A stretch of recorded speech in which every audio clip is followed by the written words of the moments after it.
And today we're excited to have the one and only John Pepper with us to We're talk. all one and only. So that's kind of That's good, touche. To speak on the topic of personal motivation.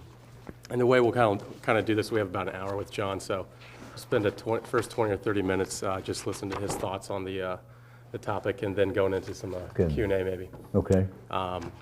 First, a little background on how this all has kind of come about. So each Monday, the Broad North American team gets together, and each team member on a rotational basis talks a little bit about what motivates them in life, not only personally but professionally.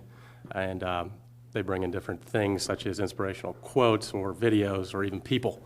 So no one for me in the last few years has been more motivating or inspiring than the man sitting to my right here. And that's the reason I asked him to come be with us today, and he graciously accepted. So I think you'd be hard-pressed to find a finer business mind anywhere in the world, but more importantly than that, a finer humanitarian. Thank you, Mike. Yeah. And with that, I'd just like to turn it over to you. Okay, well, I appreciate that very much, Mike. Those are genuine words, and, well, they mean a lot. Anyway, when they do, they do.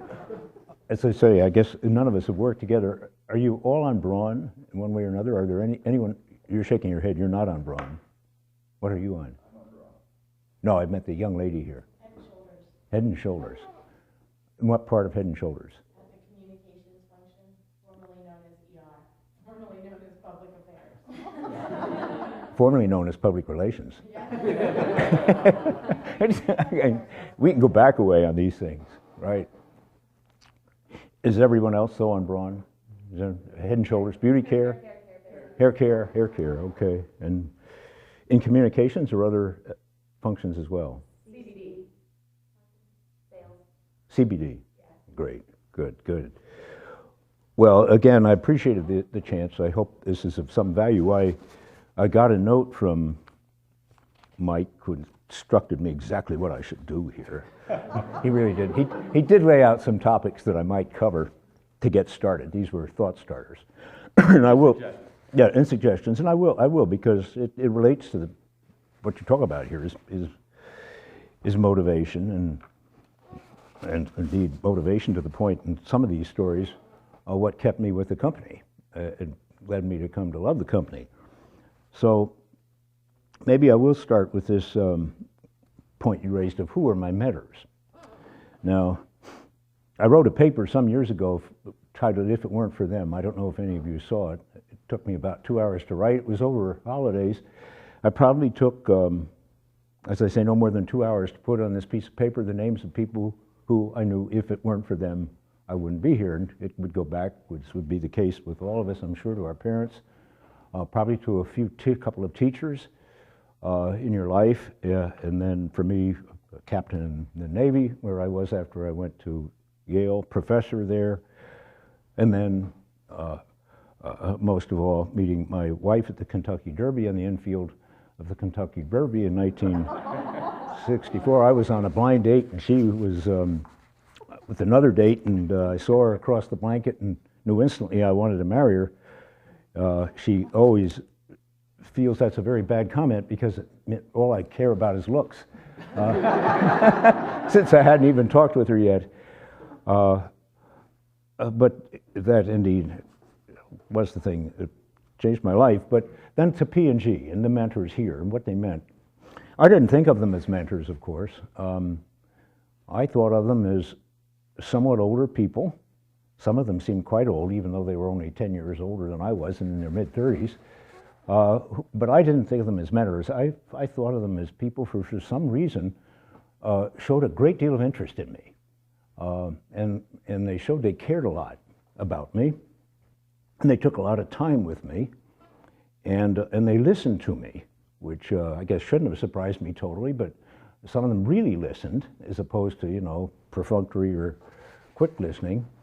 And some of them acted on my recommendations, even though I could tell heart of hearts they didn't think they were very good, but they were going to take a risk with me. The first was a brand manager. I was an assistant brand manager. I came up through marketing. My first brand was Cascade. 7% of homes had dishwashers then. You couldn't do a lot of harm in that business. That was If you couldn't build that business with the market growing at 30%, you probably should be issued a quick certificate out the door. And my other brand was Does Soap, which has really died at the hands of Tide coming in. But I was not prepared to see it totally dead. So that leads to a proposal I made. But I'll go through these quickly. My first brand manager allowed me to do a budget meeting proposal, which I'd been told only could be done by a brand manager or assistant brand manager. I went in somewhat concerned that he might say, you know, stick around, buddy, another year, and you may be able to do that. He didn't say that. He said, fine, that's very good. Let me know if I can be of help to you. And I found that quite empowering. My one-up boss, Jack Claggett, I will always remember Jack. He was what we'd now call an AD. I was single at the time. I hadn't met Francie yet. And he and his wife invited me to their home for dinner, one weekend after another. It almost got to the point where I was getting embarrassed to say no because I wanted to go see a movie or have a beer somewhere. But he really did, and he really cared. I'd go to their home, and it was like, I wouldn't say he was like my father, but he was like a big brother. He really was like a big brother, and he was tough as nails on the business, tough as nails. Then there was Ed Arch. Did any of you work with Ed? Were any of you with the company when Ed was the CEO? Just one. The only one. All right. Well, I mean, Ed, by reputation, deservedly so, is a very tough and extraordinarily effective leader. I had the good fortune of working for Ed in one way or another for half of my whole career. But he was described when I came with the company as a very tough person, to be really prepared, and indeed you should be. But I can remember him spending hours with me, one-on-one in his office. This is now 3UP. He's running Tide, Cheer, everything. I thought he ran the whole company, and sometimes I think he did too. But he spent all this time with me, going over a competitive plan that would beat the heck out of Ajax, or getting more out of a CMK or market research report. And the way he cared about getting to the truth, and the way he cared about working with me, and yes, there was criticism of writing. Yeah, so I look back on him as a tremendous mentor. I went to Europe. I'll never forget this. There was a fellow named Tom Bauer. None of you have known Tom. Tom ran Europe, and we had 9 countries. Each of them were like their own fiefdoms. The only thing we did in any sense was collaboration, was to send display pictures to each other in the mail. That was it. Everything else, it was our own world. We had exactly the right products, the right suppliers. Any event, he come up on stage at the year-end meetings. I don't know how it is today. And you'd always hope Tom Bauer would be there because it was like the French Foreign Legion. And you felt, I would like to get into that French Foreign Legion someday and get over there where everything's happening. Well, I go over there, and I'm in Italy in '74 with Francie, and I'm now about 35. And I get there, and all of a sudden there's a price war breaks out. Dash has a share of 28, Dixan 24. You remember these things. Dixan cut their price by 7%. That's Henkel. The sales manager told me, if we don't match, we're going to lose market leadership. I said, we've got to prove that to me. And he did. He went through previous price wars, previous price differentials of 7%, demonstrated what happens to your share, boom. So at the time when we had total profit of $7 million in Italy, and total Europe, Bauer's, total profit, 25 million, that's it. 74. I called Tom from Rome, finally getting through on the phone, dark of night, get dark early in November. And I say, Tom, something terrible's happened. He said, what is it? I said, Henkel's cut their price by 7%, and we need to match. And it will cost all our profit. Now, I promise I'll get back as much as I can, but it's a $7 million profit hit. This is on the phone. He said, John, you're absolutely right. We have no choice. Do it. He didn't ask for a written proposal. He didn't say, can't you do just half? He didn't even ask me how much I'd make up. He just assumed I'd do everything that was possible. And I did, and we did. And I went back the next morning to the team and I said, we got permission to go. Do we really need to do it? With the pen on, they said yes, so we did it. But that was an act of trust.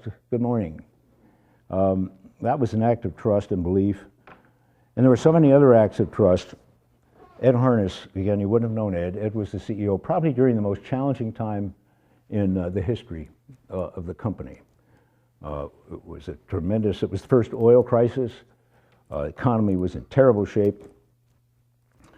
We were kind of slow on our innovation then, a little bit some of the same symptoms that people talk about today, as we'd lost traction in our shares in some key categories. In any event, he became the CEO and was coming to Italy, and the business, as I've already described to you, is in really tough shape. I was not happy. So we have a business review in the boardroom. This is Ed's first visit to Europe as CEO. And I go through a business review, and I'm sure I was really uptight about it. I would have been with what I had to report, probably would have been anyway. And at the end of the business review, in the meeting, we walked down the corridor on the third floor of AUR, which is just outside Rome, which is where our office was. And Ed, and you'd have to know Ed to fully appreciate this, he was a big man, football player out of Marietta, Ohio, a great human being, put his arm on my shoulder, and with a twinkle in his eye, he said, "John, sometimes you just have to wait for the other shoe to fall. You're doing the right things. Everything will be all right." Well, he had undoubtedly sensed that I was just a little bit uptight. And I don't think that was a pre-planned performance review. Maybe it was. Maybe he thought this guy's got to be rescued. But what he did in an authentic moment, which we do for each other in relationships, and an expression of trust and respect, is he conveyed to me that he had confidence in me. That is 38 years ago that I remember that as vividly as if it happened yesterday. Ed was certainly a mentor of mine. Again, I didn't think of it that way. I thought about him as somebody who cared about me and cared about people, even as he cared about the business in the most hard-headed way that you would expect any leader of P&G to do. I could go on with other stories, John Smale agreeing to an expansion proposal. Years later, when I was back in Europe, running Europe, which we had argued about for weeks, I wanted to expand this brand. And it was a bad profit situation, and the results weren't been. And kind of the third round with John back here and me in Brussels, and Ed Arst on the phone. Ed was in charge of all of International at the time. John said this to me on the phone: "Well, John, we put you in charge of this business. I guess in the end, we better let you do what you want to do." That was it. Just those few words, the kind of words one remembers for a lifetime as an expression of trust. The other thing these mentoring relationships, I'm calling them, did, of course, was bring forth aspects of leadership for which they were role models. And you've had this happen. I hope you've had it happen a lot. I'll always remember John Smale making a decision in '84 when we were losing share on detergents, diapers, and dentifrice all at once. It was ugly. But we had in the pipeline some great improvements. We had liquid Tide, and A.G. Lafley was running that. We had finally decided we moved to Shape Pampers. We've gone a long time with the rectangular thinking that's going to be all right. Well, it was a terrible decision to delay it as long as we did, but it was inexpensive. It's $400 million write-off of all our old lines. And then we had, thanks to a brave brand manager on Crest, who'd been turned down 3 times for putting tartar control on Crest because it was seen by supervision as not being in line with a cavity prevention strategy. She came back one last time, asked, "Can I make one more presentation of this to some new guy in town?" It happened to be me. And their boss said, "Yes, you can make one more presentation, go ahead." And the idea sounds so cockamamie obvious to me. I said, "Well, we'll try it." And we put it into parallel test with the new brand called Pace, and the rest is history. That never would have happened if it weren't for that brand manager. Just, the whole subject of courage and persistence and what you believe in. Any event, back to John Smale, we had all these in the pipeline, and we faced a decision: are we going to roll them all out right now with all the marketing support they deserve? If we did that, we'd have the first down profit year in history since the Depression. Or would we string them out and not have that happen? And I was in the office when he made this decision. It took him all of about 10 seconds to decide, of course, we're going to go ahead and do the right thing. We're going to move them all out at once.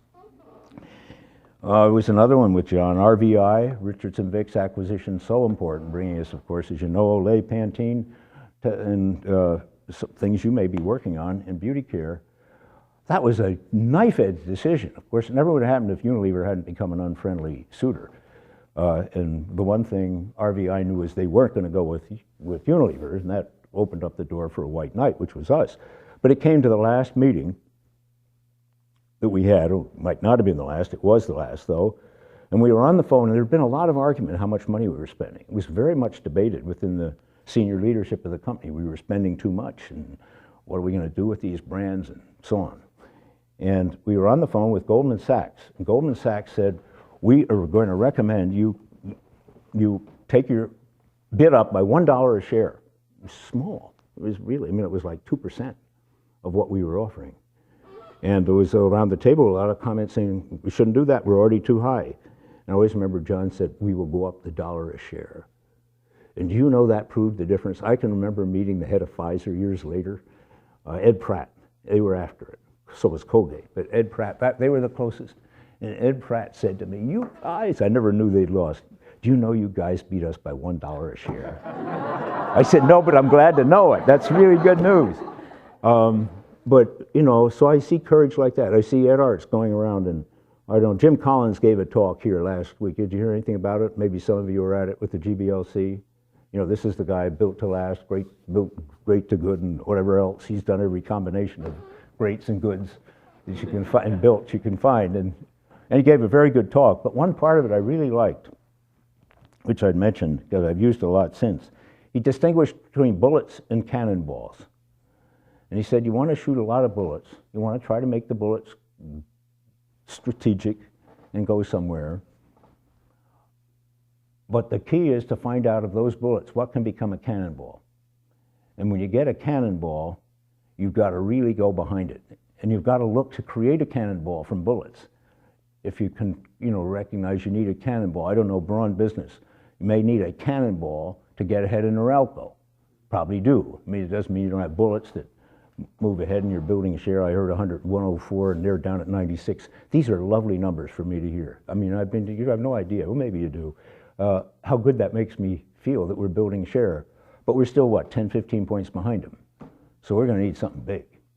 And I want to come back to Braun. Don't let me leave here without saying something about it, though I don't know a lot about it, but I want to say something anyway, even though I don't know much about it. So I could go on with other role models of people who worked for me. I'll never remember Bob Haxby. We were at a very critical point of deciding whether to keep going on the technology that has made Bounty the brand it is. At this time, we had shares of about mid-20s, margins in single digits, return on investments that didn't exist. There was none. And we're working hard on CPN, which was the successor to CPF, which made the business in the first place. And we're in a product development review meeting on the 11th floor. And John is saying, as we're being presented with a $10, $20 million additional appropriation for the technology, is saying to the process development director, Bob Haxby, Bob, I think we've tried this long enough. It's not working. The belts have to last for hundreds of hours and they're only lasting for minutes. And Bob Haxby looked at him across the table, just like I'm looking at you. And he said, Mr. Smale, trust me. Trust me. We can make this work. We will make this work. Don't stop now. And that expression of conviction, I'll never forget it. It's the same thing. There was a big debate on the Disney board whether we should acquire Pixar. $7 million. I'd only been on the board a few months. $7 million for the film library and talent, that was it. Which turns out to be a lot. But there was real debate, and I'll never forget the meeting when Bob Iger and I had urged him to do this. Came into it, and he said to the board, he said, you've appointed me the CEO. I'm telling you, we have to have Pixar if we're going to be the company we need to be in terms of creativity and content. We have to have it. With that, he got all the votes just like that. I don't know if you've seen, any of you seen the movie Lincoln? It's a great movie. I saw it yesterday, so it's fresh in my mind. And it's around the amendment, and there's all this debate going on, and he's very reasonable and everything, and the point in time comes where these people are saying, I can't get the extra votes, I can't get the Democrats, the Republicans were there. And he finally pounded hand on the table, and he said, "Go get the votes, get out of here, get the votes." And they pulled every trick. This is real political dealing. Any event, so many different role models I've seen from people who've worked for me, alongside me, obviously for whom I've worked. So from all this, what would I say? I would say just the reality that there's a lot to this business, but nothing matters as much as relationships. And nothing matters more in relationships than the trust and respect we convey to each other. You know this already, but I can reflect on it from a lot longer time span than you can, and the difference it's made to me. And of course, you try then to somehow or ever reciprocate that, right? Maybe in your own family to start with, but then with people with whom you're working. I was going to go on and talk about community and some of the attributes of courage, integrity. I have some of my favorite quotes. Awesome. But I don't know if before we do that, let me stop and see if, because I really want to talk about what you want to talk about, anything you think would be helpful. And so I have more here and I'll come to it, but let me stop here and see if there's any question, anything that's on your mind that you particularly want to be sure that we have a chance to talk about before I leave. No? So how do you keep the business motivated when the stock price is like stagnant? Hmm? Currently, where our stock price is kind of just hovering around mid-60s for an extended period of time. Do I? The stock price. I wouldn't worry about the stock price. Wouldn't worry about it. No. No, I remember John Smale called me after our stock price went down 10% around 2001. He said, "John, you might be looking at the stock price." "Well, John," I said, "I have noticed it." Yeah. He said, "Stop worrying about it. Don't stop looking at it. Just get out there and make your plan work." I've said that same advice. Of course, I did keep looking at the stock price. But in a period of stagnant, and you just mentioned the stock price is just a symptom of it. I know it's not the heart of what you're talking about. You're talking about the business. And we are growing. But we've been in this period before. I've said to Bob McDonald and others, I've not only seen this movie, I've been in it 2 or 3 times. I know it. And I think each situation's different. Each presents its own challenges and opportunities. But there are root causes to these things as I've observed them. One is for some reason we lose all the impetus we need on innovation, and by that I mean lots of different things, marketing and all, but certainly products like Tide Pods. We get too complex and costly in our structure. We keep adding stuff that all looks good, and then we wake up one day and say, "Ooh, look what we've done." And then, unfortunately, and we've done this before, and we pledged we wouldn't have to do it again. We end up having to take more drastic steps in terms of reductions than we'd like. And sometimes, I haven't seen this happen very often, we get down on ourselves too much. And the one thing we can never lose, even while we're humble, while we're objective, while we fight like the Dickens, we can never lose the sense of pride we deserve. What did I do concretely? Well, one thing, I've been around long enough that I can remember is pulling out of some very tough situations, really tough.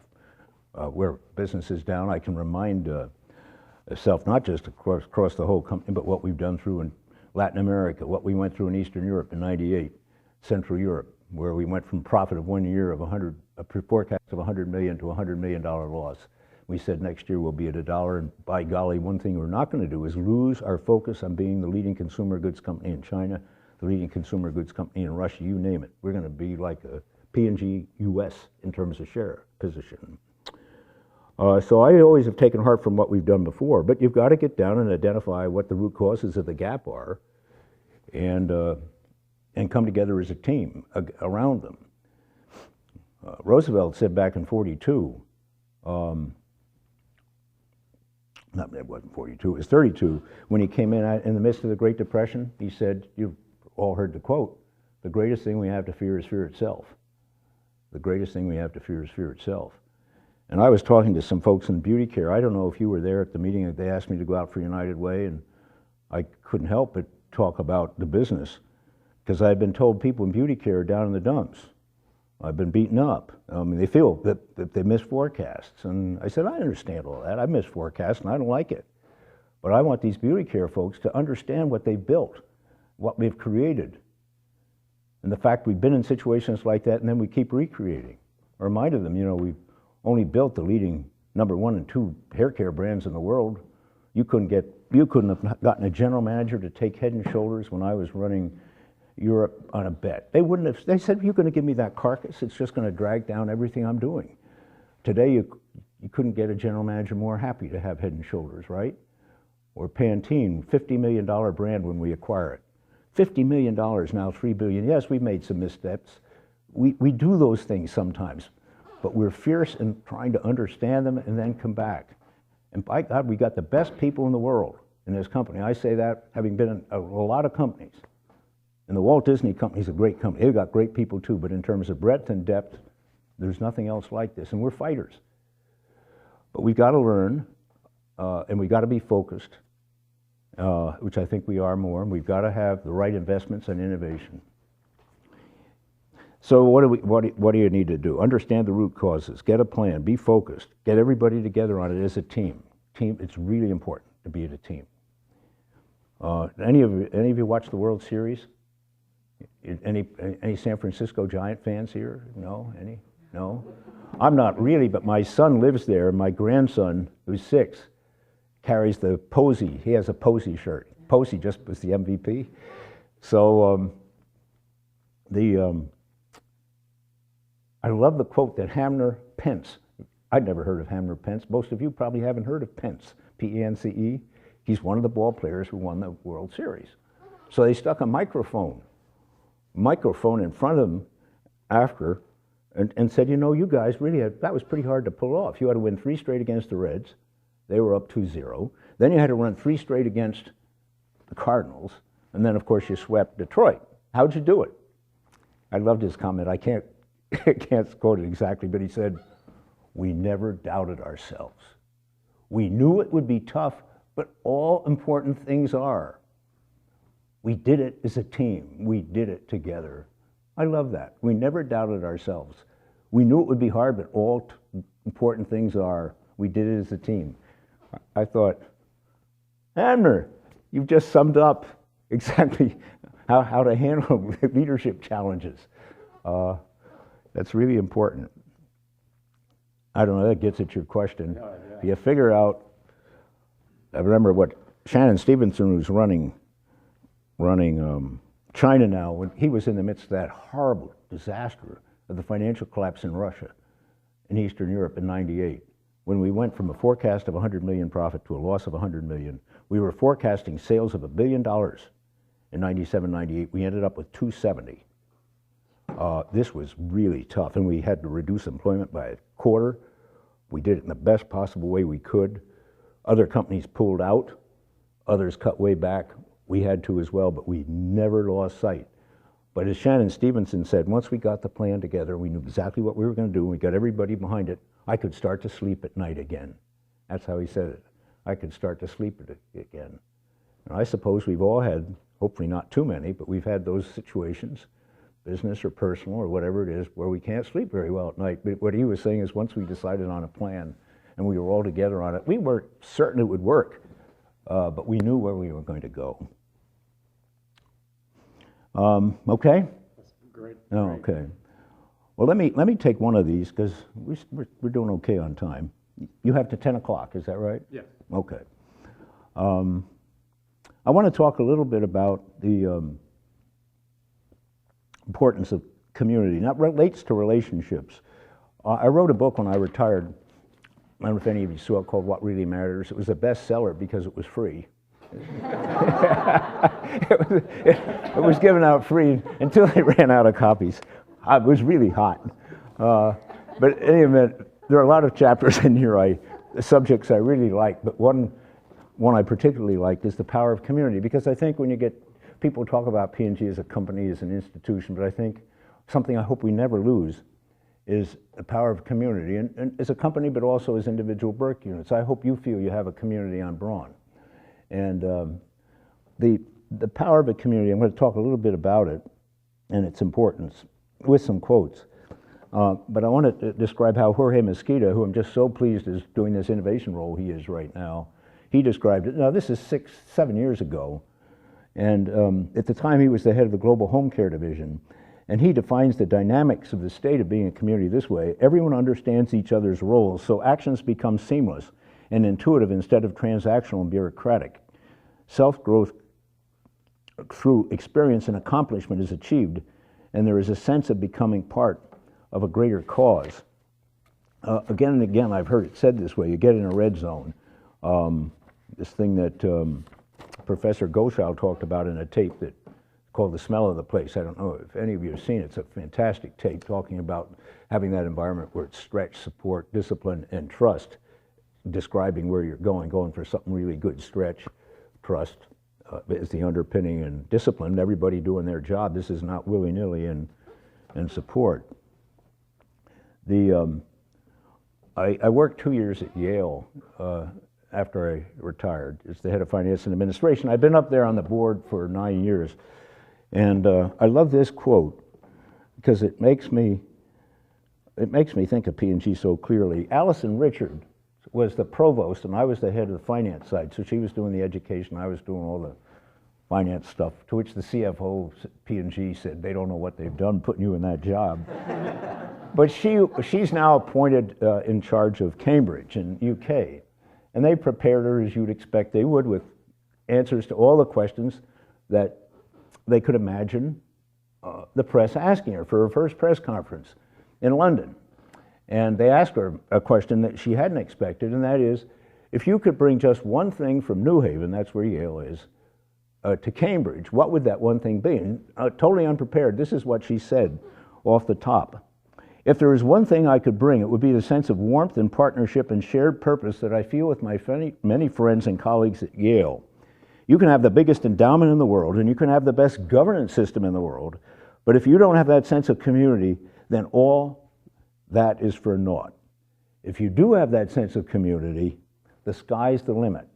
This is a quote which she said just intuitively off the top as she was asked that question. I don't know how you all feel, but I feel that so strongly, and I don't mean just here at my age. I mean, I didn't feel that, quite frankly, after 5 years. So if you're here 3 years, I mean, if you can't identify with that fully, I'd say I understand. I couldn't have either.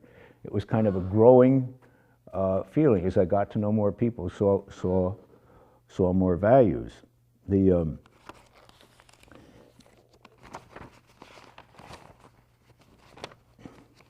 I was two other quotes that I will mention to you on this subject of community, which I love, would show how long-standing it is. This first one goes back to 1890, and this is William Cooper Proctor, who I have a picture of him in my office. I have had for 20 years. He's a real hero of mine, and in a tough-minded way he approached the business, but bringing in profit sharing and all the rest.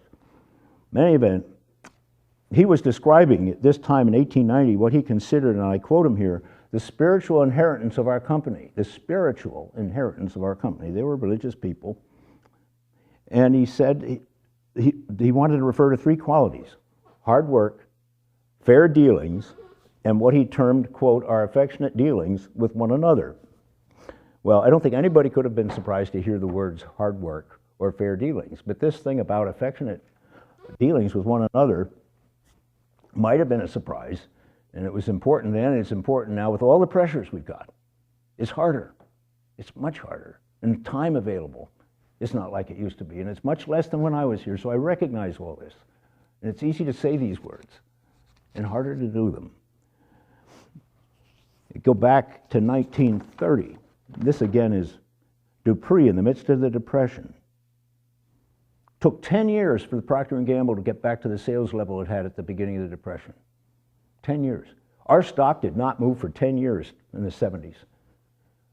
I was here, and people weren't going around grousing, oh, you don't like this company. They weren't happy. We weren't happy. But here's what Dupree said. It'll interest you to know that in spite of this most distressing period, our company has made progress. No one can say which is the most important factor in our progress.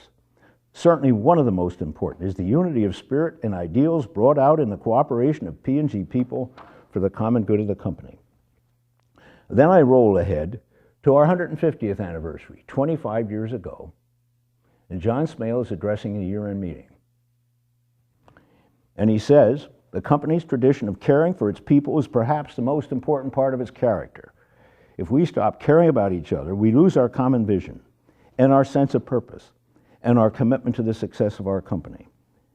And to that I add, should that ever happen, P&G will no longer be unique among the world's business organizations. And now in 2001, in the business and very difficult situation those of you who were here at that time will remember and agree, John writes me a personal note. I'm now the CEO. No, that's not, I'm the chairman. AG is the CEO. And here's what he writes me. It has always seemed to me the company's character is what pulls us through difficult times. And that character is, I think, all intertwined in the continuity of the character of the people, P&G. P&G shapes the character of the people who work for the company beginning when in their 20s, not everybody begins in their 20s today, and continuing through their careers. And they, in turn, the people of the company, shape the company's character. That is so very true. So I think the point I'm making is probably altogether clear on this aspect, and I know it becomes more challenging. There are things that get in the way of it. But there's so much we can do in our own circle of influence. It goes beyond the company, in our own circle of influence. It's all here in this area, as I said before, it's all about relationships. It's all about relationships. Okay, I have more, but I'm going to now stop and invite where you want me to go. And you can't be the only one to ask me questions, Mike. Yeah.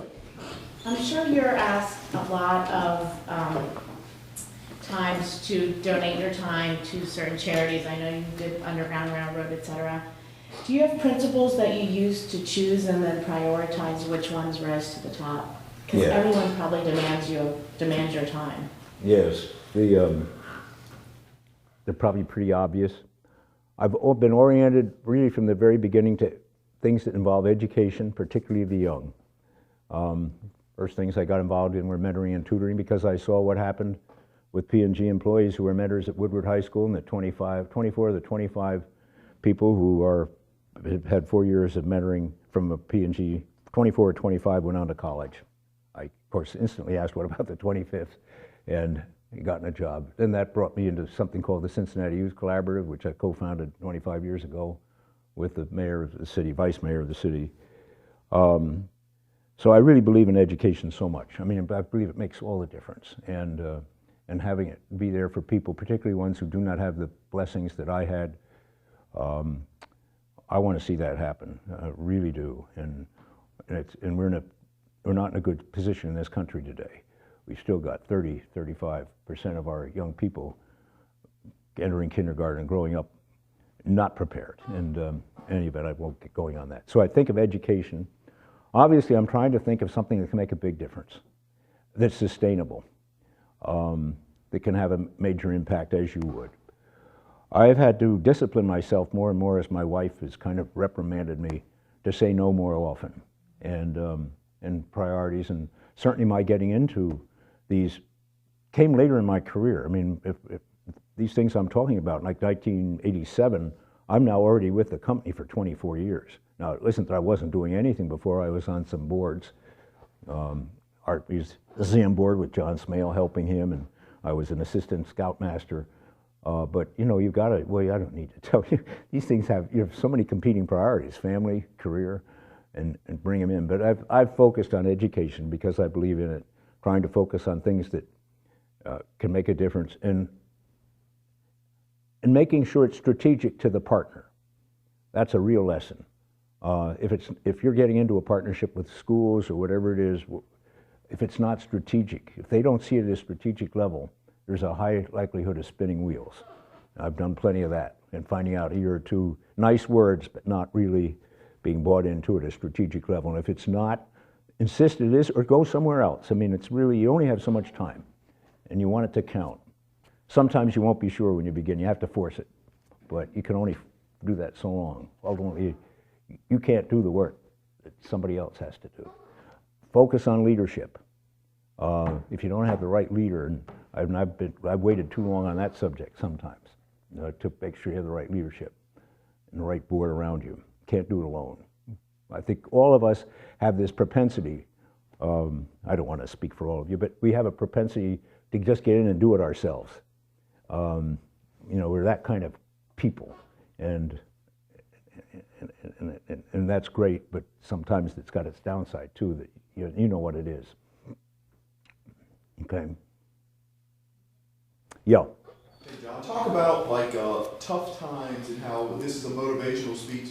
What are the watch-outs that you've seen or experienced that could demotivate or did demotivate people, and how do you combat those? It seems like with the, as you referenced there, with the A-type personalities P&G has, does it breed complexity and things that as a leader and as an individual you have to recognize and watch out for, and what you've experienced with that? What I've seen in other people, yeah. Well, two things come to mind. One is to make sure a person just doesn't get burned out, and to make sure that people just go, that they take a long weekend or take some time off. Second, if you feel they're dealing with a real issue, you can feel it, you can see it, get it on the table, encourage them to get it on the table. I don't know if I'm speaking to the situation you're talking about. Or get the group together. I'll never forget, back in about '87, the business had started to turn in the U.S., but I knew full well, and so did everybody else in the leadership team, that we weren't operating that effectively together. We had different goals between the functions and the line. There were issues that weren't on the table around our reward system. Delegation, I knew, we felt wasn't down far enough. So finally, after living with this probably for about a year and a half and dealing with it, I said, we better all go out to Miami, at Oxford, Ohio. And we went out for 2 days. And we had a facilitator come in. And it was one of the most cathartic, I don't know if this is dealing with what you're talking about, one of the most cathartic events I've ever been in. I wrote a diary notes afterwards. I woke up at 3 o'clock in the morning writing these notes saying, I came in here really worried. Uncertain what would happen. We've just gone through a night where we've let everything out on the table, identifying the issues, how we really felt. We put it all up, poster notes up. And we got to know each other. We knew what we were really thinking. And we came back the next day and we put together, not final plans, but commitments to change our reward structure. Out of this came something called PIP, Profit Improvement Plan. It's another acronym, but it was a reward system that was focused on the same goals for the functions and for the line. We agreed we'd go back to John Smale, he was the boss, with a proposal on reducing agreement that we would deploy further down decision making. There were 2 or 3 other things we said we'd do, but I think the biggest thing we did is we got honest with each other and we came out with a plan to do something about it. And it was a good plan, actually. It turned out even better than I might have thought after just the 2 days. So it's really important to get real and get the person to, and maybe outside the building. I don't know exactly what you're dealing with here, but I know the kind of thing that will come up, and particularly when you're going through a lot of change. And that's when you have to define what the issues are. What do you really want to achieve? What's the vision? We're pretty good at visioning. I suspect you have a great vision on Braun. But to get everybody behind it, and what are the strategies, and what do we need to do outside of our area to make it happen, outside of our control? What we can do within our control is so much. Then we've got to go and get agreement from whoever's got to be participating in. Here's the plan we want to pursue. This is it. We'd like your agreement to it or your comments on it, but this is what we want to do. This is what we think will lead to victory. And when we've had the crisis that we had in Japan, we're almost going out of business. You gotta get a clean sheet of paper and go. But it requires everybody getting together and saying, here's the way it is, here's how I feel. And you need it, in my experience, you need a facilitator to help do it. Is that? Okay. Yeah. Others? Yeah. Go ahead. How do you feel about our forced rating system? I mean, it came out, gosh, was it 9 years ago? Well, I've got concerns about it. I say that, first thing I have to say is I don't know exactly how it's being done today. It's a sensitive subject. It was when we put it in. I think we have to have some system that brings discipline to the rating process. We adopted a forced rating system because we woke up again and again. We found we're just not doing it. I mean, like, there's no one. Well, I can remember going through reviews where you'd say, "Are there any performers who are below par?" Well, not really here, and maybe 1%. And we concluded from this with absolute certainty that we weren't doing a disciplined job. So in comes a system to do that. So what are the concerns I've got? My concerns if it gets too mechanical, if there isn't enough spread in what bands are there. I don't even know what they are today, that you can practically do the right thing within what are different groups of employees. I hope it's done in a way where if, say, most people I suppose are twos, right, by definition. What I hope and pray is that this is not done in a way where people who are rated a 2 somehow feel they're mediocre or not so good. Because that was the watch out to me, because given the fact that they're going to, you can't probably have 80% ones, maybe 20 or whatever the number is, you're going to have a lot of people who are rated 2, who if they weren't here, we'd be out of business, so to speak. I mean, they're absolutely priceless in every discipline. So it's the way it's handled in the breadth of it, in the way it's communicated, and this is where it really gets down to the personal. If somebody had just come in and said, "John, you're a 2, my reaction would have been, "What? I'm a number?" Tell me more. If somebody had come in and said, "Listen, you're doing well. You're doing really well. In these areas in particular, we just think it's fantastic. I'm learning something from you. But in these areas, you really could be doing better." And they wouldn't have had any trouble finding those for me as I was growing up. I'd have understood that. I'd have respected that. And if they said the result of all this is you're at 2 right now in a system like this, I think I would have been fine on it. So so thank you for asking the question. I probably will cause mischief with my answer. But you've asked me, and that's the way I feel. And it's got to be done well. I can remember one time, this is what we got to avoid. AG, I think it was, years ago, of course, telling me he had spent several hours in a meeting trying to get the 1s and the 2s correct. And I said, "Damn it, AG, that's a terrible way to spend time. That's a terrible way to spend time. Our competitors would love to see us spend lots of time doing that kind of stuff." So, don't. You understand? Yep, thank you. You're welcome. Yeah. You got a question? What's your perspective on remaining humble? So What? over time, you've certainly accomplished plenty, and I think a lot of P&Gers during their time here and once they leave here are certainly well respected and certainly successful in what endeavor they choose to pursue. How do you remain humble throughout all of that? It's the easiest thing in the world. You kidding me? First of all, you make as many mistakes as I have and recognize them. That's kind of the starter. And second, if you were married to my wife, you'd understand. Oh my God, that is really an easy question. No, I mean, you did, buddy. That is the softball question of all time. Now, see where here she'd say, "You deserve every bit of it." You guys, you guys around the table, some of you are probably married. You know, can you identify with what I'm talking about here? I don't mean to pick on the spouses or the wives here, but it's kind of the way. Yeah. You have any other questions? Another really easy one. No, I think this part about, it's an interesting combination, a balance. Because you can't lose a sense of what the lessons to be done from what's done well, but boy, you learn a lot from what hasn't gone well.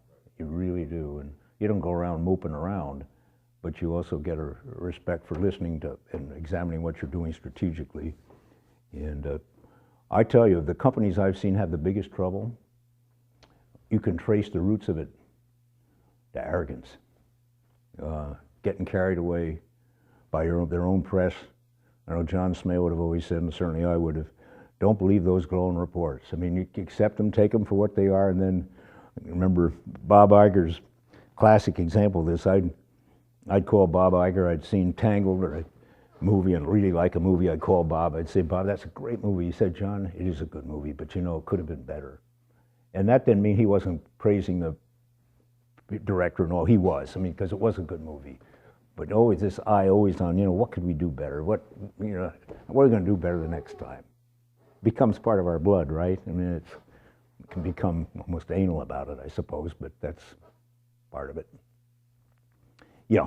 You mentioned several moments in your talk about when people gave you the autonomy and empowered you to make decisions just on the spot, over a phone call, across countries, whatever.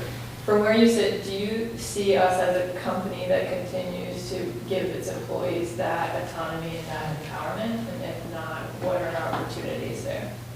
It's really hard for me to answer that question. I hope we are. The stakes are much bigger now in terms of autonomy.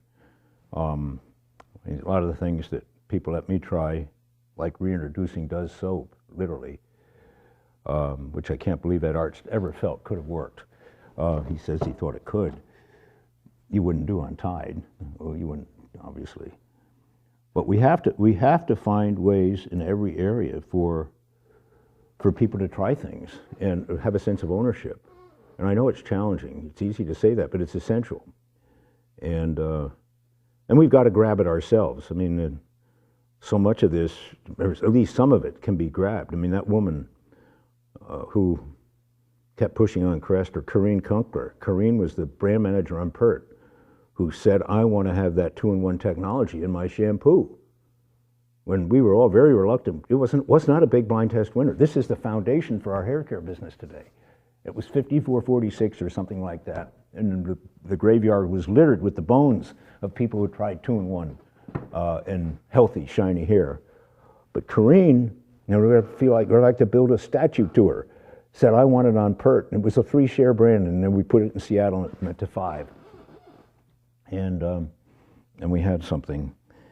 So part of this, it's harder, but it's just to grab it, because I've never seen anything big happen in this company if it weren't for the courage and the persistence of an individual or group of individuals, whether it was a Walmart team or big packs on Bounty, which was very controversial. Of course, Pro X, even Total Effects was seen to be extraordinarily risky. To come in with a $9.99 or $12.99 price point on Olay in the supermarket was seen as almost outrageous. And it wouldn't have happened, and I don't know if it was Jenna Drosos or who said it can work. I hope the feedback is going on. I think the emails and all they carry great risk. It's so easy to communicate now by texting and emails, and it's efficient, but if it gets in the way of creating relationships, which don't have to take that long. I don't want to make it sound like Ed Arts lived with me. I mean, literally 15 minutes. I mean, people tell me today about my going up on an elevator with them and getting off on the 6th floor because we hadn't finished a conversation of somebody I didn't know, and I'd spend another 5 or 10 minutes, and they wrote me a note when I retired saying I did that. I didn't remember doing that. I'm sure it was an interesting conversation.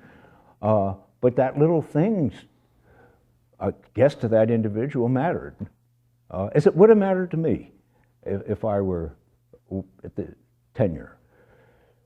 And we all do it with one another. This isn't a seniority issue, I mean, at all.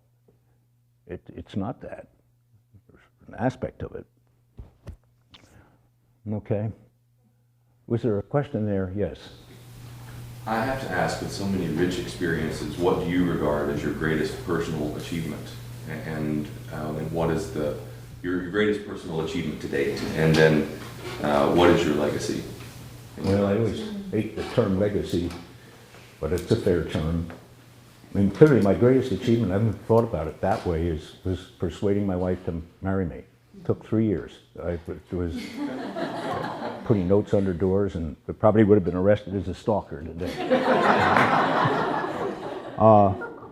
As far as the company goes, I'm proud of the way the company has continued in line of growth and values, that we've been able to enter into new countries. I'm especially proud. I don't claim this for myself, but I mean, I'm looking now back to '63. It'll be 50 years next year that I came in the front door here. It's hard for me to believe. But the biggest change in the company by far is its diversity of the employees. I mean, I joined the company, there were no women who had entered marketing as women. A couple, they'd come across from marketing, CMK. We had 11 people on the administrative committee, and they were all men, all white men, and they were all U.S. except for one, which was Canadian. That was it. We allowed one Canadian in. And today, you know it, I won't go through it, but I'm really proud of that, and I just hope we take advantage of it, because it's one thing to be diverse and another to take advantage of it.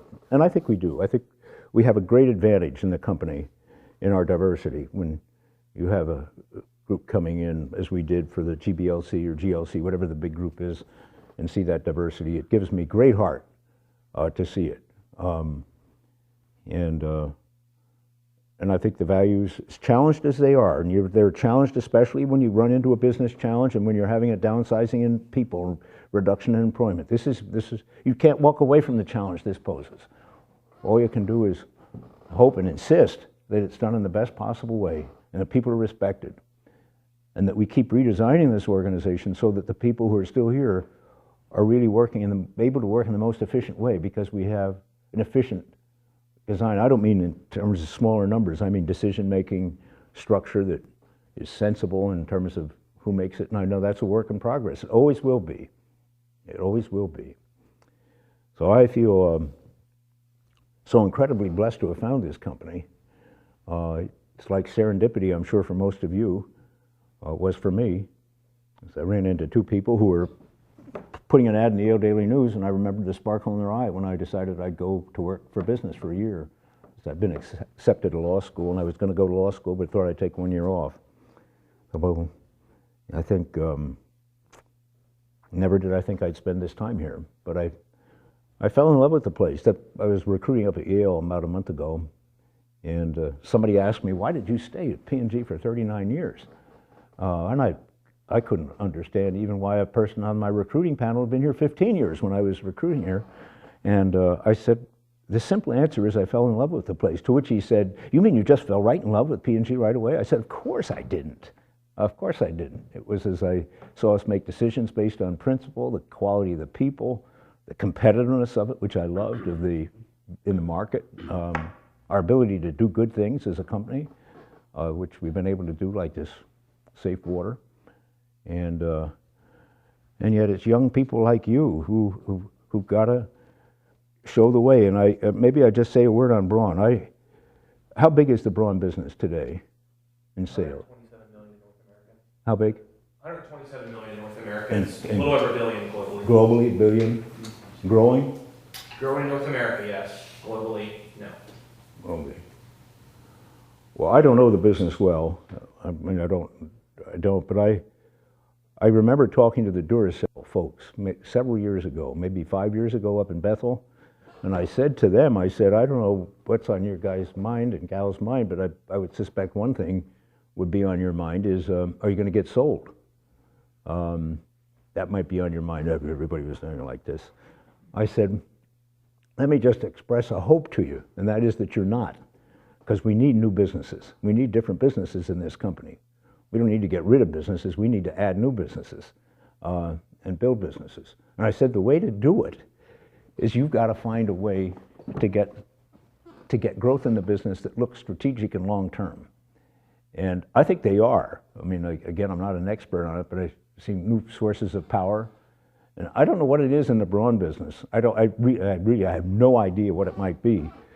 But I hope you all, as part of this business, are really looking at what can be done so that 5 years from now or 10 years from now, or maybe it's 20, people look back and say, thank heavens that they kept going on that business and build it into what it is today. I can remember, if you want an example of one that you'd never expect would have happened, you take Prestige Fine Fragrances. And when we acquired that business, we were being told by everybody, analysts and everybody, get rid of that business as fast as you can. It's already a loser, and you'll make it even more of a loser. You'll destroy even the little bit that's there, because it was a single-digit profit margin business, and it's the leading prestige fragrance business in the world.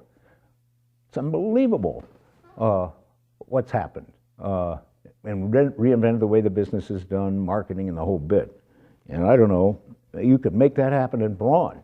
And people look back on that now and say, thank heavens that team was there, because it wasn't foreordained to happen that way at all. Not at all. Nothing's foreordained, for that matter. It was because of the team there, and that they had a vision, and they came up with a lot of new stuff, a lot of new fragrances that made it work.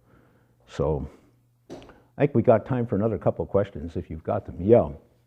You've spoken a lot about community and team motivation, but what about personal motivators? What really got you out of bed in the morning and kind of lit that fire so that you could go?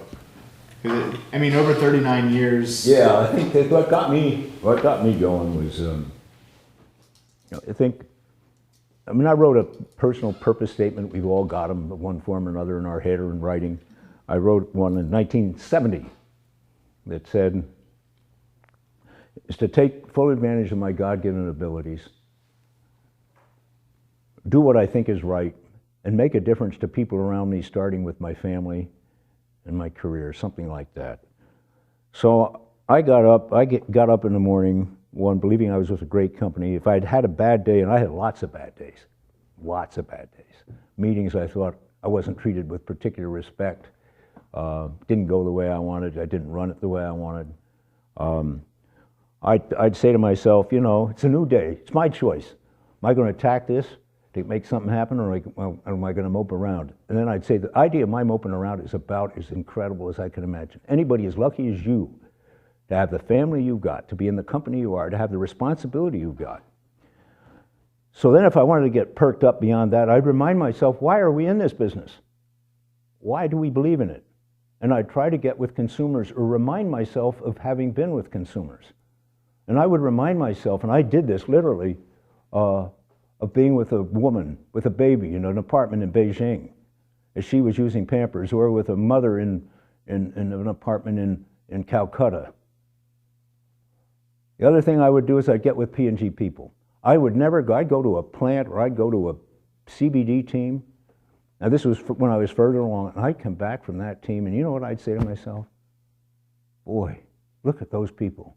I better be doing everything I can in my capacity, because they are really good, and they are working so hard and doing so well. So I was enormously lifted, inspired by P&G people and who they are and what they do, men and women like you.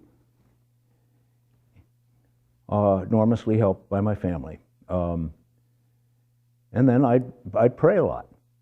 My prayer whenever I was in church, a very simple one. I'd pray to God for the wisdom to know what to do and the courage and persistence to do it. The wisdom to know the right thing to do and the courage and persistence to do it. That was it. That's it.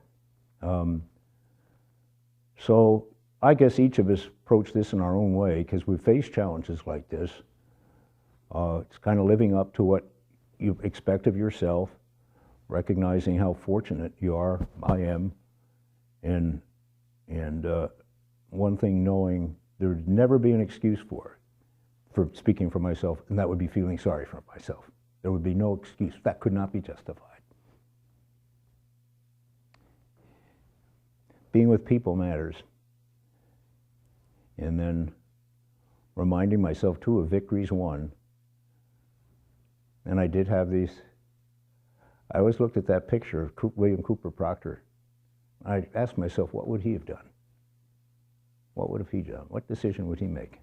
Because they all faced tough things. And I read a lot of history, too. You know, I'm lifted by stories, the kind you probably have been of Churchill, cousin, 1942, surrounded in El Alamein by Rommel. Stalingrad surrounded by the German army. 3 months after Pearl Harbor, he comes before the British people and he says, "We didn't come this far because we're made of sugar candy. We didn't come this far because we're made of sugar candy." And I'd say to myself in P&G, we didn't come this far because we're made of sugar candy.